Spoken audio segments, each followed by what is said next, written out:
नमस्कार, आपके साथ मैं हूं सबीना तामंग देशमुख और आज सोने और चांदी यानी कि गोल्ड और सिल्वर के भाव, उसके रेट्स किस तरफ से रुख कर रहे हैं, उतार है या चढ़ाव है, वो आपको बता देते हैं।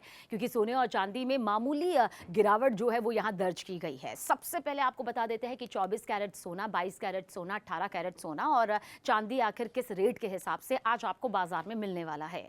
24 कैरेट सोने के दाम का जिक्र करें तो 1,52,000 को ये पार कर चुके हैं, प्रति 10 ग्राम का जिक्र कर रहे हैं। वहीं 22 कैरेट सोने का रेट 1,39,300 को पार कर चुका है, तो 18 कैरेट सोना जो है वो 1,14,000 को पार करता हुआ यहां पर नजर आ रहा है। प्रति 10 ग्राम का ये भाव है। वहीं पर चांदी का अगर जिक्र करेंगे तो चांदी में भी मामूली गिरावट दर्ज की गई है। चांदी प्रति किलो 2,74,900 रुपए है। वहीं 6 फरवरी का अगर रेट चांदी का आपको बताएं तो ये 2,75,000 रुपए प्रति किलोग्राम से रही है, यानी कि 100 रुपए यहां पर कम आपको नजर आएंगे। देखिए, तो आज के ये ताज़ा रेट हैं, क्योंकि इस पूरी बात को समझने के लिए हमें ये समझना होगा कि पिछले सेशन में 24 कैरेट सोने की कीमत जिस तरह से 424 रुपए यहाँ पर गिर गई और भाव आ गया 1,52,000 रुपए प्रति 10 ग्राम पर।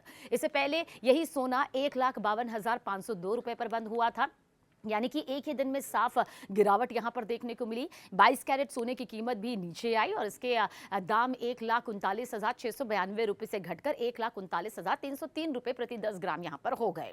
अब चांदी की बात कर लेते हैं। चांदी का देखिए, हमने आपको जिस तरह से भाव बताया कि 2,74,900 रुपए प्रति किलोग्राम ये दर्ज की गई है, और ये हमने कल के मुकाबले इसलिए कहा क्योंकि 100 रुपए का दाम यहां पर कल के मुकाबले कम हुआ है।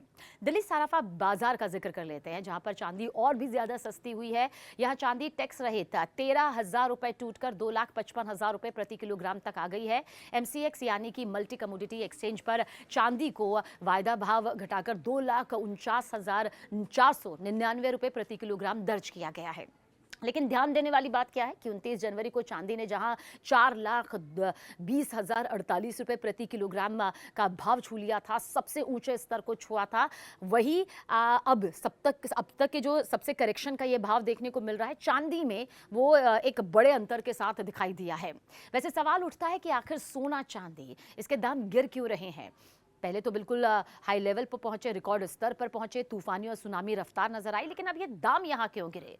देखिए, क्या सिर्फ भारत की वजह से ये सब हो रहा है? जवाब है बिल्कुल नहीं। ये गिरावट सिर्फ घरेलू कारणों से नहीं होती है, बल्कि इसके पीछे अंतर्राष्ट्रीय बाजार की एक बड़ी भूमिका नजर आती है। सबसे पहली वजह है अंतर्राष्ट्रीय बुलियन बाजार। देखिए, जब दुनिया भर में ना सोने चांदी के दाम ऊपर जाते हैं तो एक वक्त के बाद बड़े निवेशक जो होते हैं वो मुनाफा निकालने लगते हैं। अब हाल ही के महीनों में सोने और चांदी के दाम में बहुत तेजी देखी गई थी, कीमतें रिकॉर्ड स्तर में पहुंच गई थी। ऐसे में अब निवेशक सोच रहे हैं कि जो मुनाफा मिला है उसे सुरक्षित यहां पर कर लिया जाए, और इसी वजह से अंतर्राष्ट्रीय बाजार में बिकवाली बढ़ी और उसका असर बाजार पर भी पड़ा। किसके बाजार पर? जाहिर सी बात है, भारत के मार्केट पर, इंडियन मार्केट पर। दूसरी बड़ी वजह जान लीजिए, डॉलर की मजबूती। इसका सीधा कनेक्शन है। इसे बहुत ही आसान भाषा में आप समझिए। दुनिया में सोने चांदी की जो कीमत है डॉलर में तय होती है। जब डॉलर मजबूत होता है तो दूसरे देशों के लिए सोना चांदी खरीदना महंगा हो जाता है। अब इससे मांग घटती है, कीमतों पर दबाव आ जाता है, और हाल ही के दिनों में डॉलर मजबूत हुआ है, इसलिए सोने चांदी के दाम नीचे आते दिखाई दे रहे हैं। तीसरी वजह देख लीजिए, मांग और आपूर्ति का खेल। भारत में सोने चांदी की मांग ज्यादातर शादी विवाह या फिर जो त्योहारों के वक्त में होती है तब बढ़ती है। फिलहाल ऐसा कोई अभी बड़ा त्योहार या शादी का जो पीक सीजन होता है वो नहीं चल रहा है। मांग थोड़ी सी जाहिर सी बात है कमजोर है, लेकिन बाजार में सप्लाई बनी हुई है। जब मांग कम और सप्लाई ज्यादा होती है तो कीमतें गिरने लगती है, और ठीक वही यहां पर भी दिखाई दे रहा है। इसके अलावा MCX और स्पॉट मार्केट में भी देखिए बिकवाली का दबाव साफ नजर आता है। जब ट्रेडर्स और बड़े निवेशक एक साथ सौदा करने लगते हैं तो बाजार में गिरावट और तेज हो जाती है, और यही वजह कि बीते कई दिनों से सोने चांदी के दाम ना ऊपर नीचे हो रहे हैं, लेकिन कुल मिलाकर ट्रेंड गिरावट का ही यहां पर दिखाई दे रहा है।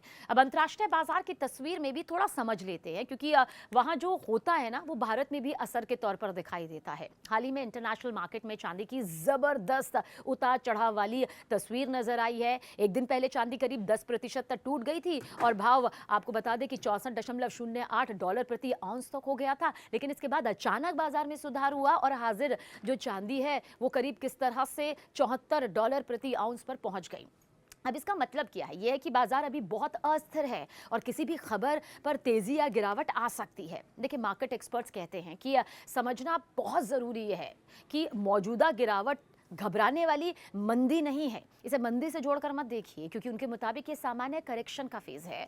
जब कोई चीज़ बहुत तेज़ी के साथ ऊपर जाती है तो कुछ वक्त बाद उसका नीचे आना स्वाभाविक है। सोने चांदी के साथ भी ठीक यही हो रहा है। कुछ एक्सपर्ट्स देखिए ये भी कहते हैं कि अगर ये गिरावट आगे भी जारी रहती है तो लंबे समय के निवेशकों के लिए ये अच्छा मौका हो सकता है। यानी जो लोग सोने चांदी में लंबे समय के लिए निवेश करना चाहते हैं वो इस गिरावट को खरीदारी के अवसर के तौर पर भी देख सकते हैं। वहीं कुछ एक्सपर्ट्स ये भी चेतावनी दे रहे हैं कि शॉर्ट टर्म में अभी उतार चढ़ाव बना रह सकता है, इसलिए जल्दबाजी में कोई बड़ा फैसला लेने से बचें। एक्सपर्ट्स ये भी बताते हैं कि आगे सोने चांदी की चाल कई चीजों पर निर्भर करेगी। अमेरिका के आर्थिक आंकड़े कैसे आते हैं, डॉलर की दिशा क्या रहती है और दुनिया में भू राजनीतिक हालात कैसे रहते हैं, इन सब का असर बाजार पर पड़ेगा।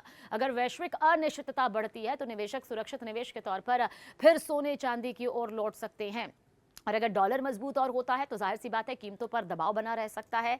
आसान शब्दों में समझे तो सोने और चांदी के दामों में जो गिरावट फिलहाल देखने को मिल रही है वो डरने की नहीं बल्कि समझने की चीज है। ये गिरावट घरेलू और अंतर्राष्ट्रीय दोनों कारणों से सामने आई है। बाजार फिलहाल करेक्शन के दौर से गुजर रहा है। निवेशकों के लिए, इन्वेस्टर्स के लिए जरूरी है कि अफवाहों में ना आए, बाजार की चाल को समझे और सोच समझ कर अपना फैसला ले। सोना और चांदी जाहिर सी बात है अब सिर्फ गहने नहीं रह गए, ये बाजार की चाल और दुनिया की हालत का आईना भी है। आज जो गिरावट दिख रही है वो किसी देश या किसी एक दिन की वजह से नहीं बल्कि दुनिया भर में चल रहे बड़े बदलावों का नतीजा है। डॉलर की मजबूती, अंतर्राष्ट्रीय बाजार में मुनाफा वसूली और मांग में आई थोड़ी सुस्ती ने मिलकर कीमतों को जरूर नीचे खींचा है। लेकिन इतिहास यही बताता है कि जब भी सोना और चांदी तेजी के बाद नीचे आते हैं ना, तब बाजार खुद को संतुलित करता है। यही करेक्शन अब अगली चाल की नींव रखता है। एक्सपर्ट्स की ये बात भी समझिए कि ये दौर डर का नहीं समझदारी का है। जो निवेशक घबरा कर बाहर निकलते हैं वो अक्सर मौका चूक जाते हैं, और जो धैर्य के साथ वही समय पर आगे सही फैसला लेता है। तो आने वाले दिनों में डॉलर की चाल, अमेरिका के आर्थिक आंकड़े और वैश्विक तनाव तय करेंगे कि सोने चांदी का अगला कदम आखिर क्या सामने आता है। अगर अनिश्चितता बढ़ी तो सुरक्षित निवेश के तौर पर सोना चांदी फिर चमक सकते हैं, और अगर दबाव बना रहा तो निवेशक को और बेहतर खरीदारी का मौका मिल सकता है।